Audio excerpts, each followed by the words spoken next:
ഈ വീഡിയോയിൽ ഞാൻ സംസാരിക്കാൻ ആഗ്രഹിക്കുന്ന ശശി തരൂരിനെ കുറിച്ചാണ്. കഴിഞ്ഞ കുറേ ആഴ്ചകളായി, ദിവസങ്ങളായി ശശി തരൂർ ദേശീയ മാധ്യമങ്ങളും അന്തർദേശീയ മാധ്യമങ്ങളും നിറഞ്ഞു നിൽക്കുകയാണ്. ഇതിൻ്റെ കാര്യങ്ങളൊക്കെ നമുക്കെല്ലാവർക്കും അറിയാം. പക്ഷേ ഞാൻ നിങ്ങളുടെ ശ്രദ്ധ ക്ഷണിക്കുന്നത് കഴിഞ്ഞ പാർലമെൻറ്റ് തെരഞ്ഞെടുപ്പിലാണ്.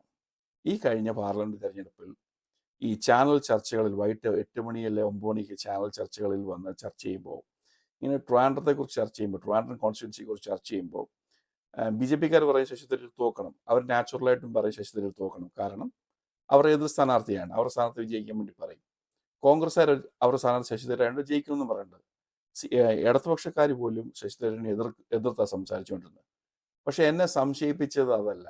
ഈ സ്വതന്ത്ര നിരീക്ഷകരെന്ന് പറഞ്ഞ കുറേ ആൾക്കാർ ചാനൽ ചർച്ചയിൽ വന്ന് പങ്കെടുക്കുന്നുണ്ട്. അവർ ശശി തരൂർ തോക്കണമെന്ന് പറഞ്ഞ അതും വലിയ ഉന്നതരമായ പണ്ഡിതന്മാരാണ്. പിന്നെ എനിക്ക് തന്നെ സംശയം തോന്നി. ഇപ്പം നമ്മളൊരു പ്രൊഫഷണൽ ഒപ്പീനിയന് വേണ്ടി വിളിച്ചിരിക്കുവാണെങ്കിൽ നമ്മളവിടെ ബയസ്ഡായിട്ട് ഒപ്പീനിയൻ പറയാൻ പാടില്ല. ഒന്ന് ആലോചിച്ച് നോക്കൂ.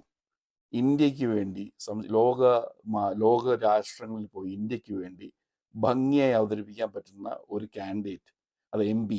ആ പുള്ളിക്കുള്ള ഡ്രോബാക്ക് പറഞ്ഞ കാര്യം എന്ന് പറഞ്ഞാൽ എപ്പോഴും മണ്ഡലത്തിൽ കാണത്തില്ല, കല്യാണത്തിന് വരത്തില്ല, ശവടക്കിന് വരത്തില്ല.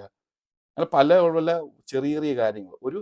ഒരു ശശി തരൂർ എന്ന് പറഞ്ഞാൽ വളരെ വലിയ സ്റ്റേച്ചറുള്ളൊരു മനുഷ്യനെ നമ്മൾ എത്രമാത്രം ചെറുതായിട്ടാണ് ഈ ചാനൽ ചർച്ചയിൽ സ്വതന്ത്ര നിരീക്ഷകരായിട്ട് വന്നിരിക്കുന്നവർ അവതരിപ്പിച്ചത്. ഇത് കണ്ടപ്പോൾ ഈ ഈ ഈ കുറേ വാർത്തകൾ, കഴിഞ്ഞ കുറേ ആഴ്ചകളിലെ വാർത്തകൾ ശശി തരൂരിനെ കുറിച്ച് ഇന്ത്യ പ്രതിനിധീകരിച്ച് അന്തർദേശീയ മാധ്യമങ്ങൾ സംസാരിക്കുമ്പോൾ, ഇന്ത്യയെക്കുറിച്ച് പറയുമ്പോൾ, അതിനെ വളരെ സ്ട്രാറ്റജിക്കായിട്ടും വളരെ അതിൻ്റെ പിന്നിൽ ഫാക്ട്സ് വെച്ച് സംസാരിക്കുമ്പോഴൊക്കെ ഒരു മലയാളി എന്ന നിലയിൽ, അതിനേക്കാളും ഒരു ഇന്ത്യയിൽ ജനിച്ച ഒരാളെന്നുള്ള നിലയിൽ വളരെയധികം സന്തോഷമാണ് ഉണ്ടായത്. അപ്പോഴാണ് ഈ സ്വതന്ത്ര നിരീക്ഷകരുടെ സ്വതന്ത്ര നിരീക്ഷക പട്ടം നമുക്ക് സംശയിക്കേണ്ടതാണ്.